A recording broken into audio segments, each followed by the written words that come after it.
Great. Hello and welcome to this webinar on supporting someone with bipolar disorder. My name is Johanna Scholze, and with me I have Elissa Macris, who is also a business psychologist at Thrive. Hi, Elissa. Hi, Johanna. Hi, everyone. Thank you for joining us today. Great. So we created this webinar for the World Bipolar Day, which is actually today, so on the 30th March, which was just introduced to raise awareness of bipolar disorder and to improve sensitivity towards the illness. So seeing someone you care about going through the moods and symptoms of bipolar disorder can be very distressing, actually, but there are lots of steps you can take to offer support while also looking after your own well-being. So this session aims to really help you understand bipolar disorder better and how to support someone close to you who maybe suffers from bipolar disorder or from a general mental health condition. Just before we start, and I will hand over to Elissa, a few housekeeping rules. This session will be recorded and will take around 30 minutes, and we will definitely have some time for questions in the end. So please feel free to write your questions in the Q&A function or raise your hand, and we will unmute you after this session, as well as just use the chat to share any thoughts, feelings you might have, or advice for other people in the chat function. So please feel free to use them. But yeah, now I will hand over to Elissa, who will talk about what bipolar disorder is. Yes, thank you, Johanna. So what is bipolar disorder? Bipolar disorder is a mental health condition that strongly affects someone's mood. Everyone has variations in their mood, but in bipolar disorder, these changes can be very distressing and have a really big impact on this person's life. The person may experience extreme highs and lows in their mood, which can be quite overwhelming for them. People who have bipolar disorder experience a range of moods, which can be categorized as manic, hypomanic, and depressive moods. For example, someone who experiences a manic episode may feel very high or elated for a week or more, which makes it difficult for them to deal with their usual day-to-day activities. They might feel very euphoric, happy, confident, and are easily irritated and distracted. This can be quite dangerous as individuals act out more risky behaviors such as gambling or increased promiscuity. Generally, common signs of a manic episode are increased activity, less need for sleep, talking a lot, spending money excessively, exhibiting risky behaviors, and struggling with social inhibition. While hypomania is less severe than mania, it can still have a disruptive effect onto someone's life, and people may notice a change in their mood and their behavior as well. If people go through a depressive episode, they might feel down, sad, guilty, tired, and have low self-esteem.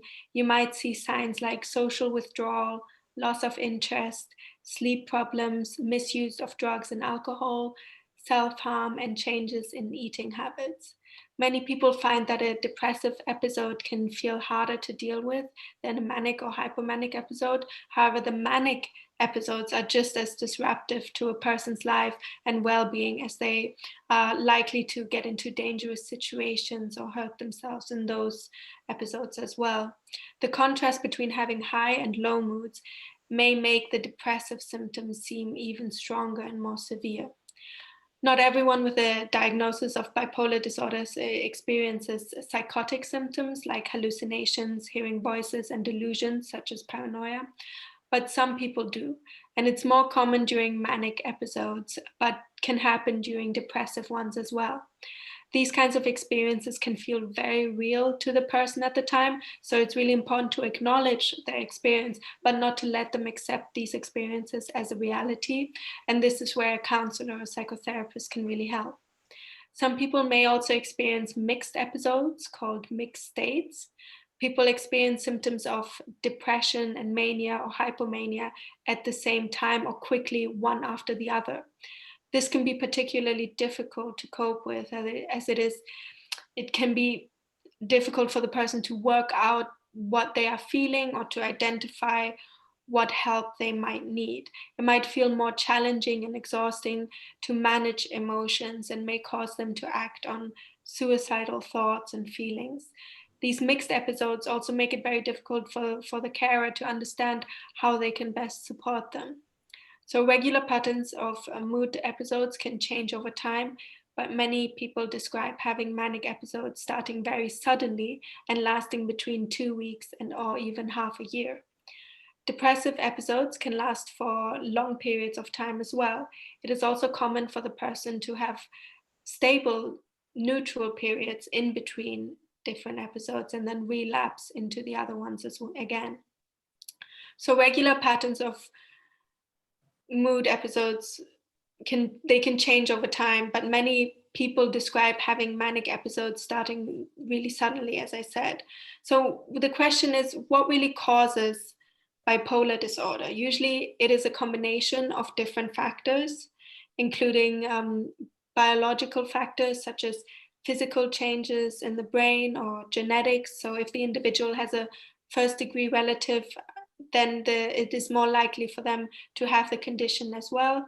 But there's also, of course, environmental factors such as experiencing high degrees of stress in one's life or going through a traumatic experience, as well as drug or alcohol abuse. Those are all environmental factors that can contribute. So it is really the interplay of these factors that can either increase or decrease the risk of developing bipolar disorder. So now I will talk a little bit about the different types of bipolar disorders that there are. So depending on the way someone experiences different bipolar moods and symptoms and how severely they affect the person, a clinician may diagnose a particular type of bipolar disorder. As you can see in the graph, which is on the next slide, the main difference between bipolar 1 and bipolar 2 disorder lies in the severity of the manic episodes caused by each type. So if we have a look at the graph, yes, okay, you can see it quite well here. So a person with bipolar 1 will experience a full manic episode, while a person with bipolar 2 will experience a hypomanic episode, meaning that the manic episode will not be as severe for those with bipolar 2 than those with bipolar 1. However, the depressive episode is the same for both of them. Some people may also suffer from cyclothymia, which involves oscillating episodes of hypomania and minor depression. This can be difficult to diagnose because the symptoms are not as evident and the individual may feel that their symptoms are not as serious, but this is really not the case. Frequent mood swings can be extremely disrupting to someone's life. It's hard to regulate our emotions, and when we don't really understand why we feel a certain way or how to cope with it, then we can start feeling disempowered or even overwhelmed by them. So it's really important to be able to address this, even if it doesn't feel like it's as clinically severe. It's still something that needs to be dealt with and found healthy coping mechanisms for. So I'm going to hand back to Johanna now, who's going to really get into more detail about how we can support someone who has bipolar disorder. Great, thank you very much, Alyssa. So yes, as we are the ones who are supporting the people with, for example, a bipolar disorder, you might realize that sometimes you're not sure what to do or how to support someone. So the first thing you really want to or may want to consider is to have an open conversation. So when you realize that someone is struggling, it's just so important to not wait and seek the conversation with the person who's struggling. So waiting and hoping they will come to you for help you might really lose this super valuable time in getting them the support they might need in this time. So talking to someone is really often the first step to take when you know they're going through a hard time, or when you realize they might show some signs of a mental health condition. So this way you can can really find out what is troubling them, and also like how you can best support them. So maybe they know already what they need. Maybe they don't know and really appreciate the help. You can, for example, look out for them. So just maybe finding additional support like with a GP. So it's really about having this first conversation and not shying the conversation because you might not feel confident or might not feel that you have the right words or anything. So just having this open conversation is my really first key to supporting someone with a mental health condition.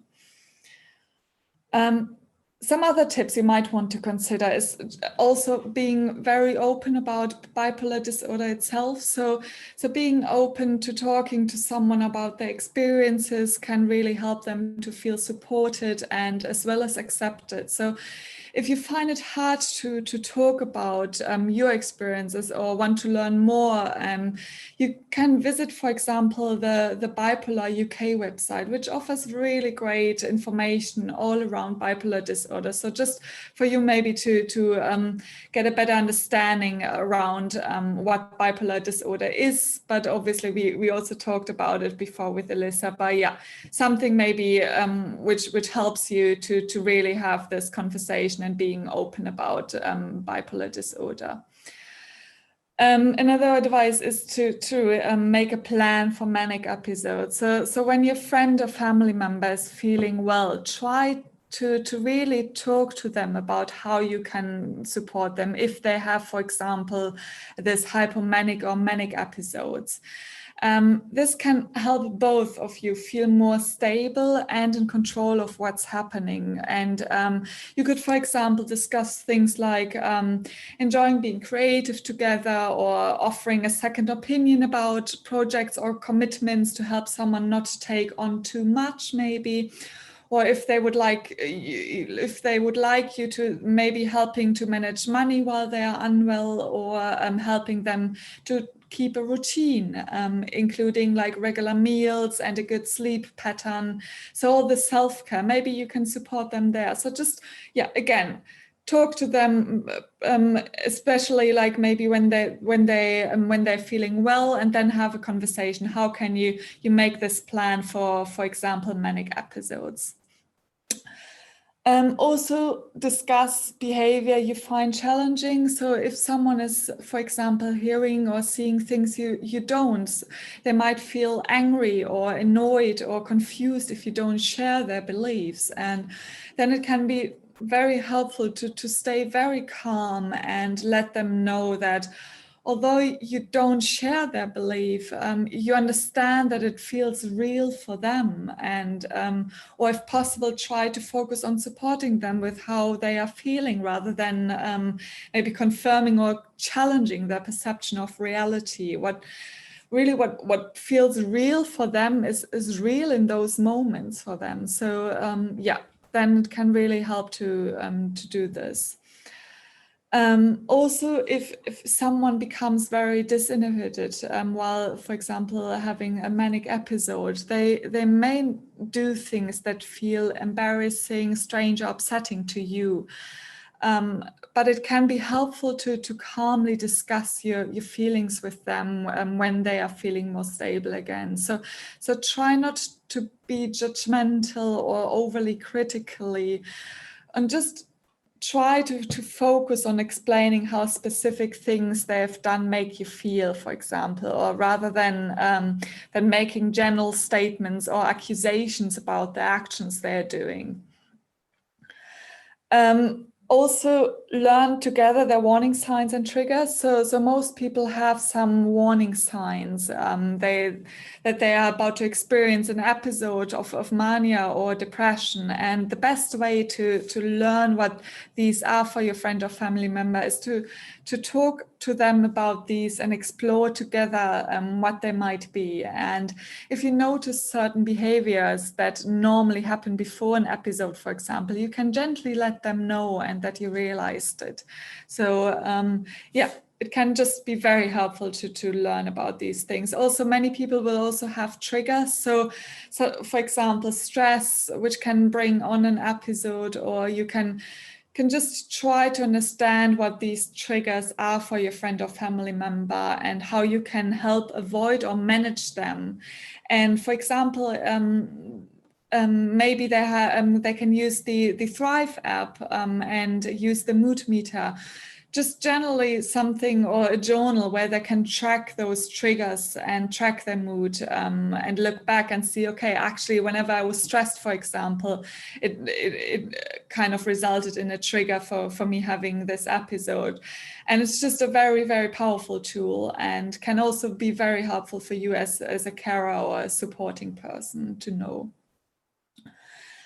Some other tips you might want to consider when giving support is to really let the person know that you care about him. And I mean, this is something we say quite often, but it's so important. So really showing the person that you're there for them, that you care about them, and that you're listening. And so even if you feel that you don't really know what to say, just try to encourage your partner, friend, or close one to share the feelings. And obviously, do not force the discussions, but maybe sensitively try to encourage the person to open up and share how much they ever feel like.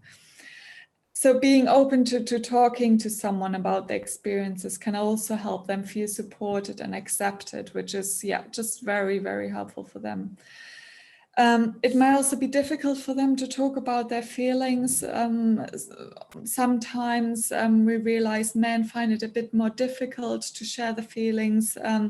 So you may want to offer words of encouragement, such as, I've been feeling concerned about you lately, and you should know that I'm here for you, for example, or is there anything I can support you with?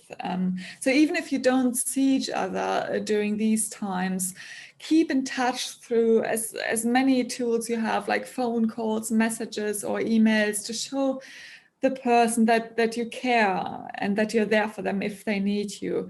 It's really just all about being there for the other without the need maybe to even talk about the issue itself. It's just, yeah, being there and showing them that you care in general.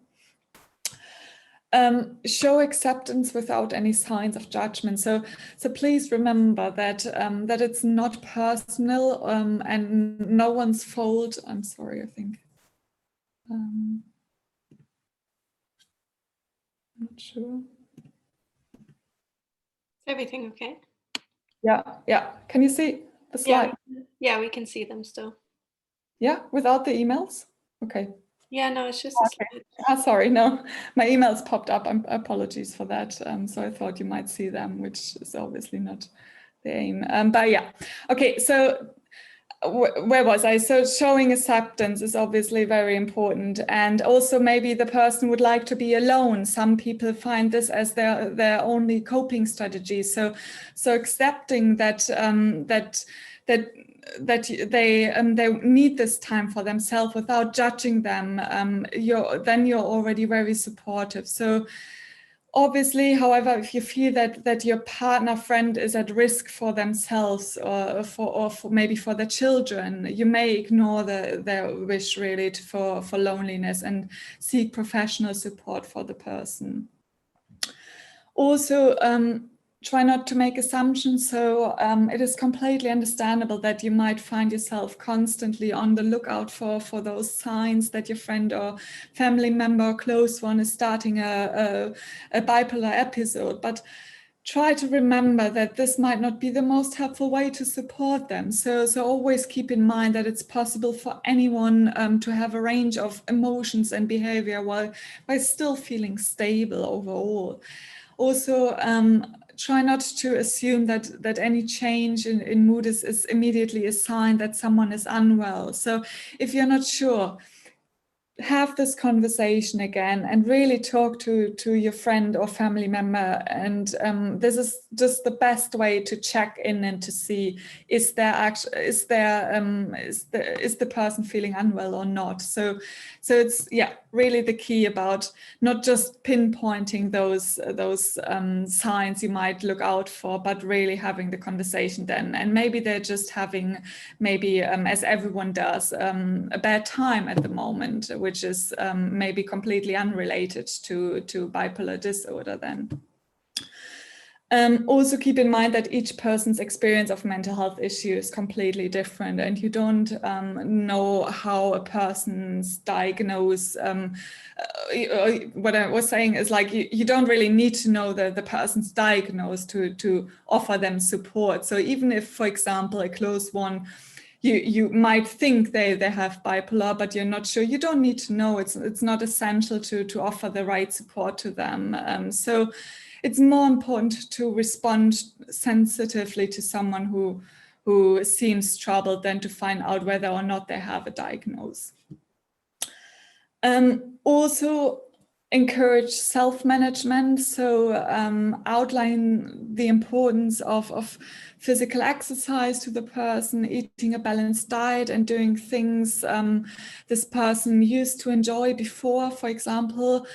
And you may also encourage the person to do, for example, a workout together, or maybe you can invite them for cooking together their favorite meal. Just really try to help them have this routine and help them to manage their well-being, which is so essential. So about those like regular sleeping times and meals, and also maybe just this these really encouraging them to do the things they used to enjoy, maybe before they have this episode of, for example, depression. Without also forcefully trying the other to seek help, have this really open and honest conversation about the need for help if you feel this person is struggling.